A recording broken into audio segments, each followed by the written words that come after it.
காதல் காதல் எங்கேயும் காதல் என்றென்றும் காதல் என்றென்றும் காதல்.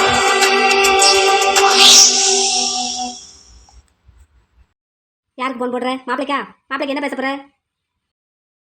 உங்க மாப்பிளைக்கு தான் போன் போடுறேன். அவர் இங்க வர சொல்றதுக்கு தான் போன் போடுறேன். அவர் இங்க வர வைக்கிறதுக்கு நான் அவர்கிட்ட பேசணும்னு அவசியம் இல்லை.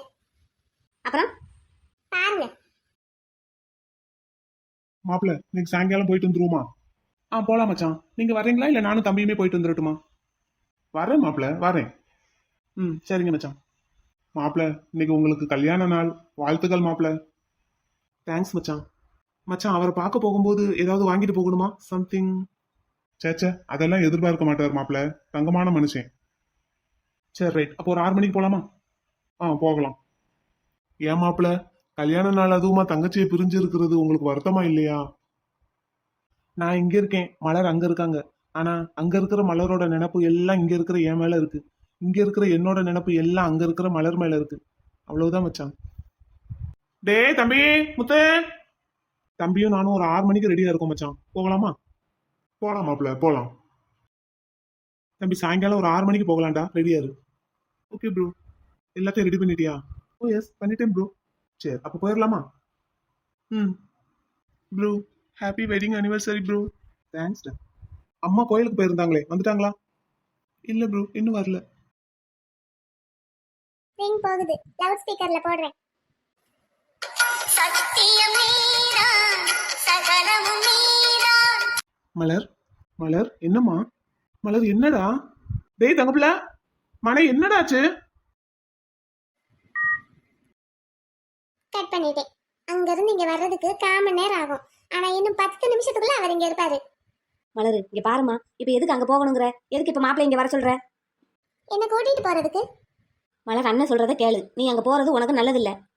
அதான் சொன்னேனே, என் நல்லது கெட்டது எல்லாமே என் வீட்லயே எனக்கு நடக்கட்டும். இங்க பாரு மலர், என்ன நடந்ததுன்னு தெரியாம சின்ன பிள்ளை மாதிரி ஏதாவது பேசிக்கிட்டு இருக்காத. போ உள்ள பேசாம. மாட்டேன், போக மாட்டேன். நான் எங்க வீட்டுக்கு தான் போவேன். மலரு, பெரியவங்க சொல்றத கேளுமா. ஐசப்பா, நீங்க எல்லாம் அள்ளியக்கா கூட சேர்ந்து தானே இருக்கீங்க. எங்க அண்ணனும் அதே மாதிரி எங்க மைனி கூட சேர்ந்து தான் இருக்காரு. என்னைய மட்டும் எதுக்கு என் வீட்டுக்காரர்கிட்ட இருந்து பிரிச்சு வச்சு வேடிக்கை பாக்குறீங்க? எனக்கு ஆக்சிடென்ட் ஆயிடுச்சு, தலையில அடிபட்டுருச்சு, எதுவுமே ஞாபகம் இல்ல. நான் இப்ப நல்லா தானே இருக்கேன். அப்ப என்கிட்ட நடந்ததெல்லாம் எடுத்து சொல்லி என்னைய வீட்டுக்காரர் கூட அனுப்பி வைக்கணும்லனே. மலரு, புரியாம பேசாத. மலர், மாப்பிள தம்பி வாங்க.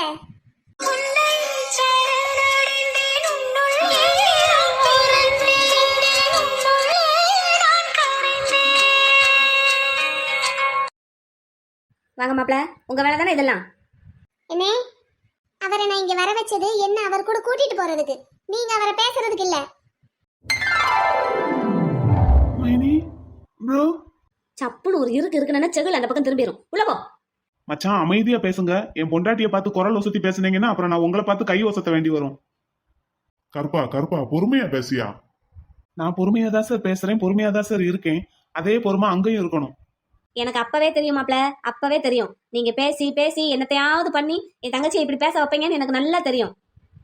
நீங்க பேசாம பொறுமையா எதுக்குனாலும் அமைதியா இருக்கும் போதே தெரியும். அது எல்லாமே என் தங்கச்சியை பேச வைக்கிறதுக்கு தான். நீங்க கொஞ்சம் பார்த்து பேசுங்கங்க. மயிலே, நீ வாயை மூடிக்கிட்டு சொல்லிட்டேன். என்ன, நீங்க எதுக்கு இப்ப அவரையும் திட்டிக்கிட்டு இருக்கீங்க, மைனியும் திட்டிக்கிட்டு இருக்கீங்க? என்ன என் வீட்டுக்காரர் கூட போக விடுங்க. உங்களுக்கு மனசுல என்னதான் நினைப்பு? அக்காவையும் இப்படித்தான் ஒண்ணுமே இல்லாத பிரச்சனைக்கு வீட்டுல இருக்க வச்சுட்டீங்க. இப்ப என்னையும் அப்படிதான் இருக்க வைக்கிறீங்க. அவ பிரச்சனை வேற, உன் பிரச்சனை வேற. பிரச்சனை வேற வேறையா இருக்கலாம், ஆனா அதுக்கு நீங்க எடுக்கிற முடிவு ஒரே மாதிரி தான் இருக்கு. மலரு, என்ன நடந்ததுன்னு தெரியாம நீ பாட்டுக்கு பேசிக்கிட்டே போகாத. நான் இவ்வளவு பேசியும் அவர் அமைதியா இருக்காருன்னா தப்பு அவங்க பக்கம் இருக்குன்னு கூட உன்னால புரிஞ்சுக்க முடியல. இங்க பாருங்கண்ணே, என்ன நடந்தது ஏது நடந்ததுங்கிறதெல்லாம் தெரிஞ்சுக்கிறதுக்கு எனக்கு விருப்பம் இல்ல. நான் என் வீட்டுக்காரர் கூட போகணும், என் வீட்டுக்கு.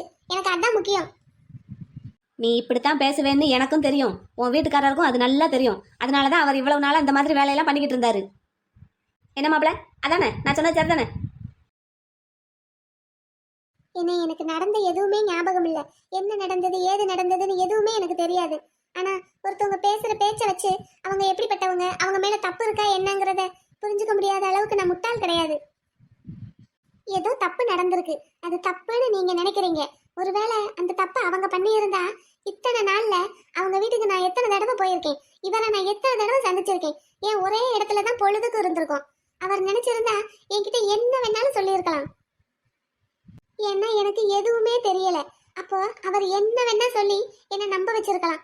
ஆனா அதை பத்தியெல்லாம் அவர் இது வரைக்கும் ஒரு வார்த்தை கூட பேசினது கிடையாது. அவர் மட்டும் இல்ல, அவர் வீட்ல யாருமே அந்த மாதிரி ஒரு வார்த்தை கூட பேசினது கிடையாது. நானா உன்னை நினைச்சு அவர்கிட்ட போய் சொன்னா கூட நல்லா யோசிங்க, நல்லா யோசிங்க, எதையுமே அவசரப்பட்டு நம்பிடாதீங்கன்னு தான் சொல்லுவாரு. தான் மேல தப்பு இருக்கிறவங்க யாராவது அப்படி பேசுவாங்களா? மலரு, நீ இவ்வளவெல்லாம் பேச தேவையே கிடையாது. மாப்பிள்ளை மேல தப்பு இருக்குன்னு நானும் சொல்லவே இல்லை. அப்புறம் எதுக்கு என்ன அவர் கூட போக விட மாட்டேங்கிறீங்க? வந்தா நிக்கிறாருல உன் வீட்டுக்காரர், அவர்கிட்டயே கேளு. என்ன மாப்பிள்ளை, நீங்க சொல்றீங்களா இல்ல உங்க தம்பியை விட்டு சொல்ல விடுறீங்களா, இல்ல உங்களுக்கு கஷ்டமா இருந்தா நானே சொல்லவா? அண்ணா இங்க பாருங்க, என்ன வேணாலும் நடந்திருக்கட்டும், என் வீட்டு ஆளுங்களை நீங்க அப்படியெல்லாம் பேசாதீங்க. நீங்க அக்கா மாமாவை தப்பா நினைச்சு வாய்க்கு வந்தபடி பேசும்போது அக்கா பார்த்துக்கிட்டு சும்மா அழுதுகிட்டு நின்னால, நான் அப்படியெல்லாம் நின்றுகிட்டு இருக்க மாட்டேன். ஏதோ பெருசா பிரச்சனை நடந்திருக்கு, அது உங்களுக்கு பிடிக்காத விஷயத்த மறந்துடணும். நன்றன்றது அன்றே மறப்பது நன்றுன்னு அப்பவே வள்ளுவர் சொல்லி வச்சிருக்காரு. பொதுவா நல்ல விஷயத்தை தான் ஞாபகம் வச்சிருக்கணும், அப்படி இல்லாத விஷயத்த அப்பவே மறந்துடணுங்கிறதுக்காக தான் அந்த மாதிரி ஒரு குறளை அவர் எழுதி வச்சிருக்காரு. அது மறக்கிறது எல்லாராலையும் முடியாது. ஆனா எனக்கு அது கடவுள் கொடுத்த வரம். எனக்கு எல்லாமே மறந்து போச்சு. அப்ப அது நல்லதுக்கு தானே நான் நினைச்சுக்கிறேன். இதுல உங்களுக்கு என்ன கஷ்டம்? ஏன்னா நீ என் தங்கச்சி, நீ ஏற்கனவே ஒரு தடவை பட்ட கஷ்டத்தை இன்னொரு தடவை படக்கூடாதுங்கிறதுக்காக தான் உன்னை அங்கே அனுப்ப மாட்டேங்கிறேன். நீ இவ்வளவு பேசுறேல, உன் வீட்டுக்காரர் ஏதாவது பேசுறாரான்னு பாத்தியா? அவரு ரொம்ப நியாயமானவர். அவருக்கு அவர் பக்கம் தப்பு இருக்குன்னு தெரியுது, அதனாலதான் அவர் பேசாம அமைதியா இருக்காரு. அது நீங்க சொல்லாமலே எனக்கு தெரியுது. ஏன்னா அவர் பேசணும்னு நினைச்சிருந்தா எப்பவோ இங்க வந்து பேசி இருந்திருப்பாரு. அப்படி அவர் எதுவுமே பேசல அப்படின்னா அப்ப அவர் என்ன பேச வைக்கணும்னு தான் நினைச்சிருக்காரு. அதைத்தானே நானும் சொல்றேன். அவர் பேசாம இருந்து உன்னைய பேச வைக்கிறதுக்காக தான் இவ்வளவு வேலையும் பார்த்திருக்காருன்னு தானே நானும் சொல்றேன். சரிங்கண்ணே, நான் உங்க பேச்சுக்கே வர்றேன். இப்ப எதுக்காக என்ன அங்க போக விட மாட்டேங்கிறீங்க? அங்க போனா உனக்கு நல்லதில்ல. அதான் சொன்னனே, என்னோட நல்லது கெட்டது எதுவா இருந்தாலும் என் வீட்லயே நடக்கட்டும்னு. சரி, நானும் இப்போ உன் பேச்சுக்கே வர்றேன். நான் இவ்வளவு சொல்லியும் கேட்காம உன் வீட்டுக்காரர் கூட தான் போவேன்னு என்ன எதிர்த்து பேசிக்கிட்டு இருக்கேல. அப்படி நீ உன் வீட்டுக்காரர் கூட போறதா இருந்தா உனக்கு அண்ணேன்னு ஒருத்தன் இருக்கிறதையே மறந்துரு. அம்மாவும் கிடையாது, மைனியும் கிடையாது, மொத்தத்துல உனக்கு பிறந்த வீடுங்கிறதே கிடையாது. என்ன போ உள்ள பேசாம. இல்ல, நான் வெளியே போறேன். தங்கச்சின்னு ஒருத்தி இருக்கிறத நீங்களும் மறந்துருங்க. மலரு, நான் கிளம்புறேன். என்னங்க, நம்ம வீட்டுக்கு போவோமா? வேண்டாண்டா. இப்படித்தான் உங்களை கூட்டிட்டு போகணும்னா என்னைக்கோ கூட்டிட்டு போயிருந்திருப்பேன்டா. அதுவும் இல்லாம ஹாஸ்பிட்டல்ல இருந்து உங்களை இங்க அனுப்பி வச்சிருக்கவே மாட்டேன். உங்க அண்ணன் கோவமா பேசுற மாதிரி உங்களுக்கு தெரியலாம், ஆனா அவர் நியாயமா தான் பேசுறாரு. நடந்தது என்னன்னே தெரியாம எதையுமே தெரிஞ்சுக்காம நீங்க என் கூட வர்றது எனக்கே விருப்பம் இல்லை. நடந்த எதையுமே நான் தெரிஞ்சுக்க விரும்பலங்க. அது உங்களோட பெருந்தன்மைடா, ஆனா சொல்ல வேண்டியது எங்களோட கடமை. என்ன வேணாலும் நடந்திருக்கட்டுங்க, என்ன நடந்திருந்தாலும் என் வாழ்க்கை அது உங்களோட தான். அதுக்கு உங்க அண்ணனும் எந்த தடையும் சொல்லலம்மா. எங்க என்ன வேணாலும் நடந்திருக்கட்டுங்க, எனக்கு அதை தெரிஞ்சுக்கிறதுல எந்த விருப்பமும் இல்ல. நடந்தது நடந்ததாவே இருக்கட்டும், எனக்கு மறந்து போனது போனதாவே இருக்கட்டும். நம்ம வீட்டுக்கு போகலாம் வாங்க. இப்படி கண்மூடித்தனமா எதையும் யோசிக்காம எல்லாத்தையும் நம்புறது என் பொண்டாட்டிக்கு அழகில்ல. மலரு, அதான் அவரே சொல்றாருல, வா இந்த பக்கம். எங்க நான் கண்மூடித்தனமா எதையும் யோசிக்காமலா பேசுறேன்னு நீங்க நினைக்கிறீங்க? அப்படின்னு மொத்தமா நான் சொல்லல. இருந்தாலும் எல்லாம் தெரிஞ்சு எல்லாத்தையும் புரிஞ்சு எது நியாயம்னு அலசி ஆராய்ஞ்சு அதுக்கப்புறம் நீங்க ஒரு முடிவெடுத்து அதுபடி நடந்தா நான் சந்தோஷப்படுவேன். அது எந்த முடிவா இருந்தாலும் சரிதான். எந்த முடிவா இருந்தாலும்னா அப்ப நான் உங்க கூட வரலைன்னா உங்களுக்கு ஒண்ணும் இல்லையா? எனக்கு கஷ்டம் தாண்டா பிள்ளை, ஆனா அதுதான் உங்களுக்கு நல்லதுன்னு நீங்க ஒரு முடிவு எடுத்தீங்கன்னா அதை ஏத்துக்கிறத தவிர எனக்கு வேற வழி இல்லை. சரி, அப்ப உங்க விருப்பம் அதுதானா? என்ன நடந்ததுன்னு நீங்களே சொல்லுங்க.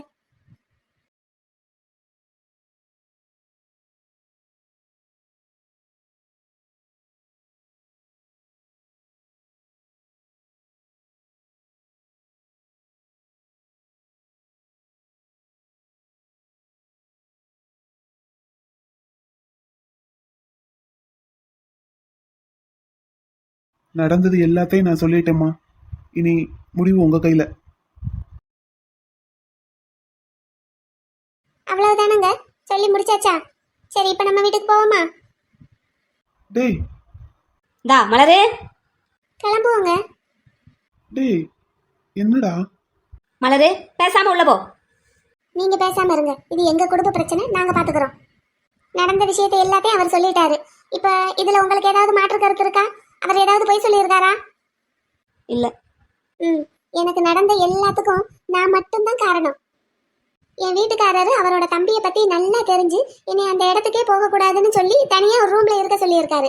நான் தான் கேட்காம அவசரப்பட்டு போய் தலையை கொடுத்துருக்கேன். அதனாலதான் எனக்கு இவ்வளவு கஷ்டமும். அப்ப நடந்த விஷயத்துல முழுக்க முழுக்க தப்பு என்னோடது மட்டும்தான். அதைத்தான் மலரு நானும் சொல்றேன். உன் குழந்தைனாரு இப்படித்தான். நாளைக்கு அவர் மறுபடியும் யாரையாவது அடிக்கும் போது நீ குறுக்க புகுந்துட்டேனா, அந்த வீட்டுல நீ இருக்கிற வரைக்கும், நீ இருக்கிற வீட்டுல அவர் இருக்கிற வரைக்கும் இதுதான் நடக்கும். அதனாலதான் உன்னை அனுப்ப மாட்டேங்கிறேன். அதே வீட்டுல தானே மத்த எல்லாரும் இருக்காங்க. மத்த எல்லாரும் இருக்காங்க, அவங்க எல்லாம் விவரமா தள்ளி நின்னுக்கிடுவாங்க. நீ மட்டும்தான் குறுக்க போய் தலையை கொடுப்ப. அப்ப தப்பு என்னோடது தானே. இதுல அவரை குத்தம் சொல்லி ஏன் நீங்க இந்த வீட்டுல எங்களை அடிக்கலையா? அப்ப மைனி தான் குறுக்க வந்து எங்களை காப்பாத்தலையா? உங்களை மாதிரி சில ஆம்பளைங்களுக்கு எங்களை மாதிரி பொண்ணுங்களை அடிக்கிறதுக்கு கைய ஓங்குறது தான் கை வந்த கலையாச்சே. அடி வாங்குறது பொம்பளைங்க நாங்க தான். அப்ப அடிக்கிறது அண்ணனா இருந்தா என்ன, கொழுந்தனாரா இருந்தா என்ன? நீங்க எங்களை எத்தனை தடவை அடிச்சிருக்கீங்க தெரிஞ்சு. ஆனா கொழுந்தனார் அன்னைக்கு என்ன அடிச்சது தெரியாம. நாங்க தப்பு பண்றதுக்கு தான் ஒரு அண்ணனா நீங்க எங்களை அடிச்சிருக்கீங்க. அப்படி அடிக்கும் போது அடி எங்கேயாவது படக்கூடாத இடத்துல பட்டு அப்போ எனக்கு இந்த மாதிரி ஆயிருந்தா என்னன்னே பதில் சொல்லுங்க. நியாயங்கிறது எல்லாருக்கும் ஒண்ணு தானே. இப்போ நான் ஒண்ணு கேக்குறேன். இப்போ என்ன என் வீட்டுக்காரரு அவர் வீட்டுக்கு கூட்டிட்டு போகணும், அதுக்கு நீங்க சம்மதிக்கணும்னா அவரு என் குழந்தைனார அந்த வீட்டை விட்டு அனுப்பணும், அப்படித்தானே? ஆமா. ஆனா என் வீட்டுக்காரரு தன் தம்பிய அந்த வீட்டை விட்டு அனுப்ப மாட்டேங்கிறாரு, அப்படித்தானே? சரி, இப்ப நான் கேக்குறேன். எனக்காக தான் தம்பியை அந்த வீட்டை விட்டு அனுப்பணும்னு இன்னைக்கு அவர் நினைச்சாருன்னா நாளைக்கு வேற யாருக்காகவாது என்ன அந்த வீட்டை விட்டு அனுப்ப மாட்டாருங்கிறது எனக்கு என்ன நிச்சயம்? அப்படியெல்லாம் நடந்தா நாங்க சும்மா விட்டுருவோமா? என் தங்கச்சி அவர் வீட்டை விட்டு அனுப்புவாரு, நான் பாத்துக்கிட்டு சும்மா இருப்பேனா? நான் கேட்க மாட்டேன் அண்ணன், அப்புறம் நான் எதுக்கு இருக்கேன்? இப்போ உங்க நியாயம் எங்க போச்சு? நியாயங்கிறது எல்லாருக்கும் பொதுவா தானே இருக்கணும். உங்க தங்கச்சிக்குன்னா ஒரு நியாயம், அவரோட தம்பிக்குன்னா வேற ஒரு நியாயமா? உங்களுக்கு உங்க மாப்பிள்ளைய பத்தி நல்லா தெரியும். அவர் நியாயத்தை தான் பேசுவாருன்னு நீங்களே சொல்றீங்க. ஆனா எனக்கு இப்ப அந்த அளவுக்கு தெரியல. இப்ப கொஞ்ச நாளாதான் அவர் கூட எனக்கு பழக்கம். ஆனா இந்த பழகுன கொஞ்ச நாள்ல அவர் தனக்கு சாதகமா எதுவுமே என்கிட்ட பேசினது கிடையாது. எனக்காக தம்பியை விட்டு கொடுக்காம பிடிவாதமா இருந்திருக்காரு. தம்பிக்காக என்னையும் விட்டு கொடுக்காம என் கூடவே இத்தனை நாளா எனக்கே தெரியாம இருந்திருக்காரு. இப்படி யாருக்காகவும் யாரையும் விட்டு கொடுக்காம இருக்கிறவரு கண்டிப்பா எப்பவும் ஒரே மாதிரி தான் இருப்பாரு. அவரை நம்பி நான் போகலாம். ஆனா நீங்க அப்படி இல்ல. உங்க தங்கச்சிக்குன்னா ஒரு பேச்சு பேசுறீங்க, அதுவே உங்க தங்கச்சியை கட்டின மாப்பிள்ளைங்கன்னா வேற மாதிரி பேசுறீங்க. அவங்க வாழ்க்கை எக்கேடு கட்டு போனாலும் உங்களுக்கு கவலை இல்லை. இப்படித்தான் அக்கா மாமா விஷயத்திலே நடந்துகிட்டீங்க. அக்கா மட்டும் துணிஞ்சு அப்படி ஒரு முடிவு எடுத்து அங்க போய் இருக்கலன்னா இன்னைக்கு அத்தனை பேரோட ஏச்சையும் பேச்சையும் வாங்கிக்கிட்டு இங்கதான் இருந்திருப்பா. நீங்களும் எனக்கு நேன்னு இருந்திருப்பீங்க. ஏன்னா உங்களுக்கு என்ன கவலை? உங்களுக்கு உங்க வீட்டுக்காரமும் பக்கத்திலேயே இருக்காங்க. உங்க தங்கச்சிகளையும் நீங்க காப்பாத்திட்டதா உங்களுக்கு ஒரு நினைப்பு. நான் அப்பவே சொன்னேன்ல, அதே மாதிரிதான் உங்களுக்கு தங்கச்சி இல்லைன்னு நினைச்சுக்கோங்க. எனக்கும் நான் அண்ணன் இல்லைன்னு நினைச்சுக்கிறேன். நான் கிளம்புறேன். நீங்க எப்பவுமே முட்டாள்தனமா ஒண்ணு பண்ணிக்கிட்டு இருந்தீங்கன்னா அதையெல்லாம் கேட்டுக்கிட்டு தலையாட்டிக்கிட்டு இருக்கிறதுக்கு நான் அக்கா இல்ல. நான் கிளம்புறேன். என்னங்க, போகலாமா? எப்படி தங்கப்பிள்ளை, உங்களுக்கு எந்த வருத்தமும் இல்லையாடா? இவ்வளவு நேரம் நான் எங்க அண்ணன் கிட்ட பேசுறதெல்லாம் கேட்டுக்கிட்டு தானங்க இருந்தீங்க. இப்போ உங்களுக்கு வேற தனியா சொல்லணுமா? கிளம்புவோம், வாங்க. தங்கப்பிள்ளை, அது இல்லடா, நம்ம குழந்தை. அதான் கொழுந்தனார் இருக்காருலங்க, கிளம்புவோம் வாங்க. மைனி, என்ன மன்னிச்சிருங்க மைனி. ஐயோ, கொழுந்தனாரை எந்திரிங்க. எங்க கொழுந்தனாரை எந்திரிக்க சொல்லுங்க.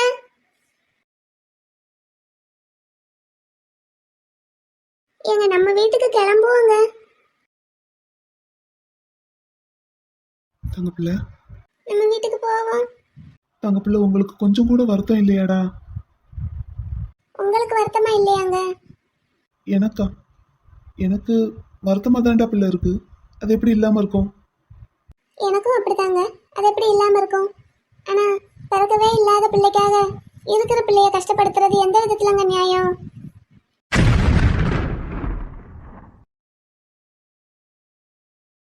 தங்கப்பிள்ளை, தங்கப்பிள்ளை, என்னங்க? உங்களுக்கு எங்க மேல கொஞ்சம் கூட வருத்தம் கோபம் இல்லையாடா? இது என்னங்க நீங்க நாங்கன்னு பிரிச்சு பேசுறீங்க? உங்களுக்கு அவர் தம்பினா எனக்கு அவர் குழந்தைனாரு தானங்க. உங்களுக்கு எவ்வளவு வருத்தம் இருந்தாலும் அதை அப்படியே மறைச்சுக்கிட்டு உங்க தம்பியை உங்களால ஏத்துக்க முடியும் போது என்னால மட்டும் என் குழந்தைனாரை ஏத்துக்க முடியாதா? எனக்கு அதுதான் பெரிய ஆசை. நான் உங்களை விட உங்களை அதிகமா காதலிக்கணும். ஆனா அது முடியவே முடியாது. அடி தங்க பிள்ளை போடி போ. வாங்க, நான் தான் சொன்னேன்ல நீங்க ஒத்துக்கவே மாட்டீங்கன்னு. ஒவ்வொரு தடவையும் நான் உங்களுக்காக சின்னதா ஒரு கல்லை தான் தூக்கி போடுறேன். ஆனா நீங்க எனக்காக மலையவே புரட்டி போடுறீங்க. எனக்காக நீங்க மலையவே புரட்டி போடுறீங்க. ஆனா உங்களுக்காக நான் ஒண்ணுமே பண்ணதில்லைங்க. நான் உங்க மேல வச்சிருக்கிற காதல் ஒரு குளம் அளவுக்கு கூட இல்ல. உள்ளங்கையில அள்ளுற தண்ணி அளவுக்கு தான் இருக்கு. ஆனா நீங்க என் மேல வச்சிருக்கிற காதல் கடல் அளவுக்கு பெருசா இருக்கு. உங்க கூட உங்க காதல்ல என்னால போட்டி போடவே முடியலங்க. என்னங்க, நம்ம வீட்டுக்கு போவோங்க. தங்க பிள்ளை என் மேல எந்த கோபமும் வருத்தமும் இல்லாம தானடா வர்றீங்க? ஒரே ஒரு கோபமும் வருத்தமும் இருக்குங்க. என்னடா, என்ன கோபம், என்ன வருத்தம்? இல்ல, எனக்காக நீங்க என் பிறந்த வீட்டு கூட சண்டை போடக்கூடாதுன்னு என்னை இங்க விட்டு வச்சீங்க சரி. ஆனா நீங்க என் கழுத்துல கட்டின தாலி அது இல்லாம நான் இத்தனை நாளா இருந்திருக்கேன் பாத்தீங்களா? நீங்க தான் என் கூட இல்ல. ஆனா நீங்க கட்டின தாலியாவது என் கூட இருந்திருக்கலாம்லங்க. என் தாலி எங்கங்க? அது உங்ககிட்ட தான்டா பிள்ளை இருக்கு. எங்க என்கிட்ட எங்கங்க இருக்கு? மலரு, உன் மாங்கல்யம் உன்கிட்ட தாம்மா இருக்கு. எங்க மைனி இருக்கு? உன் கழுத்துல தாண்டா இருக்கு. எங்க என்னங்க மைனி என்ன சொல்றாங்க? உங்க கழுத்துல தான்டா இருக்கு. என் கழுத்துலயா? என் கழுத்துல தாலி எங்கங்க இருக்கு? இல்லையே. நான் இப்ப போட்டிருக்கிற ஒரு சின்ன நெக்லஸும் அண்ணா கோயில்ல மந்திரிச்சு கட்டின தாயத்தும் தாங்க இருக்கு. அதை வெளியே எடுங்க. இதுவாங்க என்னோட தாலி. உங்க மாங்கல்யம் அதுக்குள்ள தான்டா இருக்கு. உங்க கழுத்துல அதை கட்டுனதும் நான் தான். எப்பங்க இதை கட்டுனீங்க?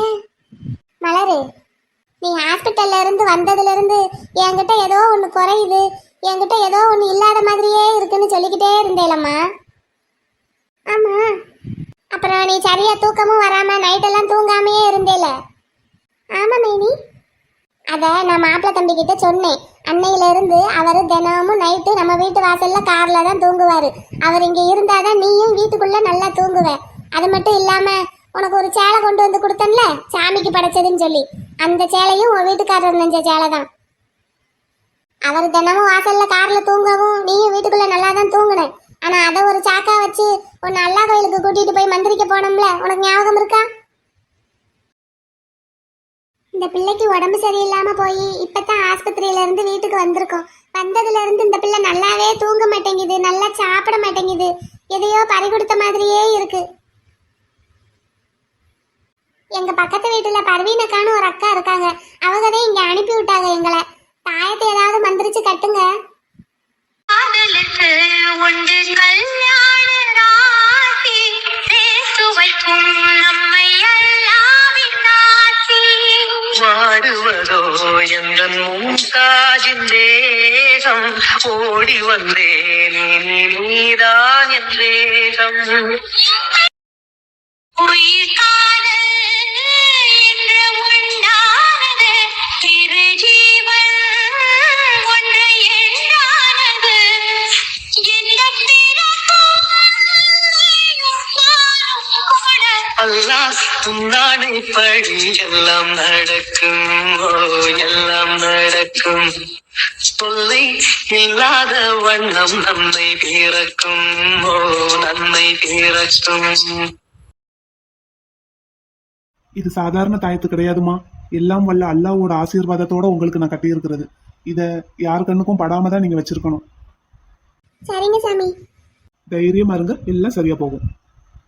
சரி மலரு, போவோமா? போவோம் மைனி. அவங்க கிட்ட சொல்லிட்டு வா. போயிட்டு வரோம். வாங்கம்மா, அல்லாவோட ஆசீர்வாதம் எப்பவும் உங்களுக்கு உண்டு. ரொம்ப நன்றி, போயிட்டு வரேன். ரொம்ப நன்றிங்க, போயிட்டு வரோம். வாங்க மைனி, போவோமா? மலரு, நீ வெளியேறுமா, நான் காணிக்க செலுத்திட்டு வரேன். மாப்பிள்ள தம்பி, ரொம்ப சந்தோஷம். உங்களுக்கு ரொம்ப நன்றி சொல்லணும் மாப்பிள்ள தம்பி. நான் தான்க்கா உங்களுக்கு நன்றி சொல்லணும். அண்ணே உங்களுக்கு ரொம்ப நன்றி. நான் கேட்டேங்கிறதுக்காக உங்களோட தர்காவில் எங்களுக்காக அனுமதி வாங்கி கொடுத்ததுக்கு ரொம்ப ரொம்ப நன்றி. சின்ன பிள்ளையிலேருந்து அந்த மலர் பிள்ளைய நான் பார்த்துக்கிட்டு இருக்கேன் தம்பி. நாங்கள் அக்கம் பக்கத்தில் எல்லாம் ஒன்றா தான் பழகிக்கிட்டு இருக்கோம். இந்த மயிலக்காவுக்கு எத்தனை தடவை என் வீட்டுக்காரம்மா புளிக்குழம்பு கொண்டு போய் கொடுத்துருக்காங்க. அதே மாதிரி மயிலக்காவும் பருப்பு குழம்பு செஞ்சால் எங்களுக்கு கொண்டு வந்து கொடுப்பாங்க. கும்பிடுற சாமி தானே வேற, மனுஷங்க எல்லாம் ஒன்று தானே. அது உண்மைதான் அண்ணே. மனுஷங்க ஒழுக்கமாக வாழணும், எந்த தப்பும் பண்ணாமல் ஏதாவது ஒரு விஷயத்துக்காக பயந்து வாழணுங்கிறதுக்காக மனுஷனாலேயே படைக்கப்பட்டவர் தான் கடவுள். நம்ம ஒவ்வொருத்தவங்களும் அவருக்கு ஒவ்வொரு வடிவம் கொடுத்து வழிபடுறோமே தவிர்த்து அன்புங்கிறதும் நம்பிக்கைங்கிறதும் எல்லா மதத்துக்கும் ஒன்று தான். ஒரு நல்ல காரியத்துக்காக எங்கள் சாமியை துணையாக வச்சு உங்களுக்கு ஒரு உதவி பண்ணுறதுக்கு நீங்கள் எனக்கு ஒரு வாய்ப்பு கொடுத்துருக்கீங்க. அதுக்கு நாங்கள் தான் உங்களுக்கு நன்றி சொல்லணும். ஒரு நாளைக்கு எத்தனை பேர் பயந்த கோளாறுக்காக நம்பிக்கைக்காக மந்திரிக்கிறதுக்கு இங்கே வராங்க. அவங்களில் எல்லா மதத்துக்காரங்களும் இருப்பாங்க. எங்களுக்கு எல்லாரும் ஒன்று தான். நாங்கள் எந்த வேறுபாடும் பார்க்க மாட்டோம். எங்களுக்கு அல்லாஹ் கொடுத்த வேலையை நாங்கள் சரியாக செஞ்சுக்கிட்டு வரோம். ரொம்ப சந்தோஷம் அண்ணே. என்னை அப்ப நான் வரட்டுமா? மலர் பிள்ளை வெளியே தனியா நிக்கும். போயிட்டு வாமா, மயில பார்த்து போயிட்டு வா. மாப்பிள்ள தம்பி வாரேன். வாங்கக்கா. தம்பி, நீங்களும் மலரும் சீக்கிரமே நல்லபடியாக சேர்ந்து வாழணும். அதுக்கு எல்லாம் வல்ல எங்கள் அல்லாஹ் உங்களுக்கு துணையாக இருப்பார். உங்க வாக்கு பழிக்கட்டும்னே. பழிக்கும் பழிக்கும். எல்லாத்தையும் அவர் பார்த்துக்கிட்டு தான் இருக்காரு. யாரையும் அவர் கைவிட மாட்டார். ரொம்ப சந்தோஷம். அப்ப நான் கிளம்பட்டுமா? எனக்காக பேசி அனுமதி வாங்கி கொடுத்ததுக்கு ரொம்ப நன்றிண்ணே. இருக்கட்டும் தம்பி, இருக்கட்டும் தம்பி. எல்லாரும் நல்லா இருக்கணும், அதுதான் எங்கள் குறிக்கோள். சரி, அப்ப நான் வரட்டுமா? வாங்க வாங்க. என்னங்க, அந்த தாடிக்கார தாத்தா நீங்க தானா? தெரிஞ்சிருந்தா அப்பமே தாடியை இழுத்து பார்த்திருந்திருப்பேன். மயிலு, எனக்கு தெரியாம இன்னும் என்னென்ன வேலை பார்த்துருக்க? மாமா, கல்யாணம் ஆன ஒவ்வொரு பொண்ணுக்கும் தாலிங்கிறது எவ்வளவு முக்கியமான ஒண்ணு மாமா. இதை உங்ககிட்ட சொன்னா நீங்க சம்மதிக்க மாட்டீங்க. தாலி அவ கழுத்துல கட்டுறதா இருந்தா அதுக்கு மாப்பிள்ளை தம்பி வேணும். அதுக்கும் நீங்க சம்மதிக்க மாட்டீங்க. சரி, நம்மளா அவ கழுத்துல அதை போடலான்னு பார்த்தா அவ என்ன ஏதுன்னு கேட்பா. அப்ப உண்மையை சொல்லி ஆகணும். அதுக்கும் நீங்க சம்மதிக்க மாட்டீங்க. அதனாலதான் எங்களுக்கு வேற வழி தெரியாம இந்த வேலையை பண்ணணும். தங்க பிள்ளைக்கு இன்னும் என் மேல ஏதாவது கோபம் இருக்கா? இல்ல. நம்ம வீட்டுக்கு போவோமா? மச்சான், நீங்க பேசாமலே இருந்து என் தங்கச்சியை பேச வச்சு நினைச்சதையெல்லாம் நடத்திட்டீங்கல்ல மாப்பிள. என் தங்கச்சியை என்கிட்டயே கோவப்பட்டு பேச வச்சுட்டீங்கல்ல. உங்க தங்கச்சி இவ்வளவு நேரம் காட்டுனது உங்க மேல உள்ள கோபம் இல்ல மச்சான், என் மேல உள்ள காதல். ஆனா மலரு, நீ நல்லா பேச கத்துக்கிட்ட. என்னதான் அண்ணன் பாசம் காட்டினாலும் இந்த பொம்பளை பிள்ளைங்க புருஷன் வீடுன்னு ஒண்ணு வந்துட்டா புருஷன் பக்கம் தான் நிக்கிறீங்க. அதே எனக்கு கத்து கொடுத்தது எங்க மைனி தானே. நீங்க கல்யாணம் முடிச்சு கொஞ்சம் வருஷத்துலயே எங்களைய மைனி கிட்ட விட்டுட்டு வெளிநாட்டுக்கு போயிட்டீங்க. மைனி நினைச்சிருந்தா அவங்க அம்மா வீட்டுல போய் உட்காந்துருக்கலாம். அப்படியெல்லாம் பண்ணாம எங்களை அவங்க பிள்ளைங்களா நினைச்சு வளர்த்தாங்கல்ல. அப்ப அவங்களோட குணம் எனக்கும் இருக்கும்லனே. அவங்க வளர்த்து விட்ட பிள்ளை நானு. அப்ப அவங்கள மாதிரி தானே நானும் இருப்பேன். இத நான் எங்க மைனி கிட்ட தான் கத்துக்கிட்டேன். நீங்க வெளிநாட்டுல இருந்து சம்பாதிச்சு பணம் அனுப்புனீங்க. ஆனா இங்க எங்க மைனி நீங்க இருந்து என்னென்ன செய்யணுமோ அதையெல்லாம் உங்க ஸ்தானத்துல இருந்து எங்களுக்கு அவங்க தானே செஞ்சாங்க. நான் எங்க வீட்டுக்கு போயிட்டு வரேன்னே. என்னை சந்தோஷமா வழி அனுப்பி வைங்க. என்னால சந்தோஷமாலாம் அனுப்பி வைக்க முடியாது மலரு. போயிட்டு வா, நல்லா இரு. சரி, போயிட்டு வரேன். மைனி, போயிட்டு வரேன். அம்மா வந்தவொடனே சொல்லிடுங்க. சரி மலரு, போயிட்டு வா. நல்லபடியா போயிட்டு வா. போமாங்க. என்னங்க மச்சான், பத்துமா? என்ன இறக்கி விடுங்க. தங்க பிள்ளை, உங்க அண்ணன் கிட்ட நான் சவால் விட்டுருந்தேன்டா. ஒரு நாள் உங்க வீட்டுக்குள்ளேயே வந்து லட்டு மாதிரி என் பொண்டாட்டியை தூக்கிட்டு போவேன்னு. அப்படியா? அப்ப சரி, தூக்கிட்டு போங்க. என்ன மச்சான், போயிட்டு வரட்டுமா? ரொம்ப முறுக்கிக்கிட்டே இருக்காதீங்க மச்சான். என் மேல உங்களுக்கு எவ்வளவு கோபம் இருந்தாலும் வளகாப்புக்கு உங்க மாப்பிள்ளைய கூப்பிடாம இருந்துடாதீங்க மச்சான். சரி, போயிட்டு வாங்க, நல்லா இருங்க. எங்க போவோமாங்க? மீனாட்சி,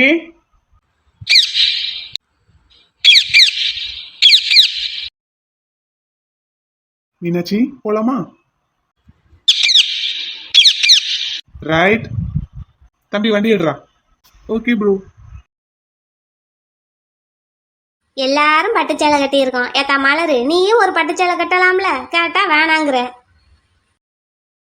எனக்கு பட்டு சேலையை விட என் வீட்டுக்காரர் கைப்பட்டு நெஞ்ச இந்த சேலை தான் பிடிச்சிருக்கு. இந்த சேலையோட தான் அவர் எனக்கு தாலி கட்டணும். சரி சரி, அந்த தாயத்துல இருக்கிற மாங்கல்யத்தை எடுத்துருவோமா? சரிங்க மைனி. அதை கலட்டுறதுக்கு முன்னாடி மஞ்சள் கலங்க ஒரு மஞ்சள் கயித்துல கட்டி அதை கழுத்துல கட்டிட்டு அதுக்கப்புறம் இதை கலட்டுங்க. சரிங்க தே. பூ பறித்தேன் இந்த பூம்பாவைக்காக, நான் தொடுத்தேன் இந்த பூமாலைக்காக. ஆலையுடன் திருமாங்கல்யம் கூடி, கையணைப்பேன் நல்ல கண்ணோட்டலாடி. காது குளிர காதல் எனும் கீதை நாளும் படிப்பேன்.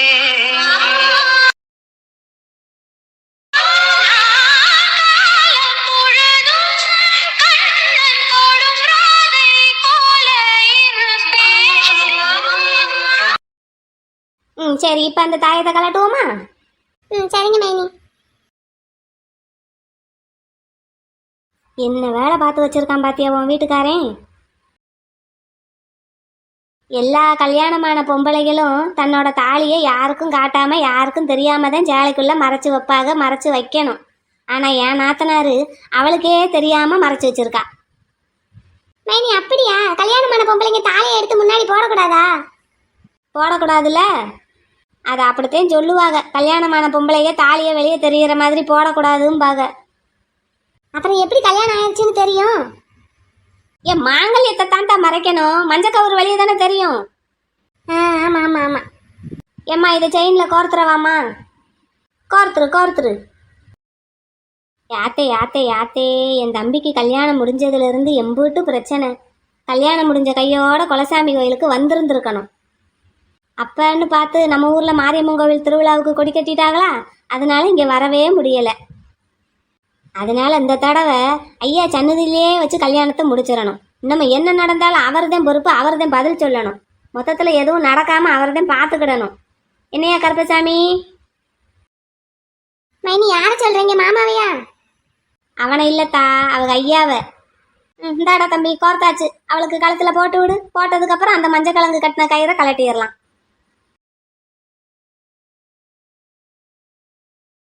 இந்தாத்தா மலரு, உன் தாலி திரும்ப உன் கழுத்துக்கே வந்துருச்சு. இப்ப சந்தோஷமா? கண்ணம்மா கண்ணம்மா, ஆசை என்னும் மழை ஓயாது ஓயாதம்மா. சரி எல்லாரும் ஐயாவை கும்பிட்டுட்டு கிளம்புவோமா? கருப்பாயி, சொல்லுடா செவத்தவனே. நீங்க எல்லாரும் கார்ல முன்னாடி போயிடுங்க. கார் யாரா ஓட்டுறது? உன் வீட்டுக்காரர் ஓட்ட சொல்லு. சரி நீங்க முன்னாடி போங்க, எல்லாரும் நாங்க பின்னாடி வரோம். சரி என்னமோ பண்ணுங்க. சரி அப்ப எல்லாரும் சாமியை கும்பிட்டுட்டு கிளம்புவோம் வாங்க.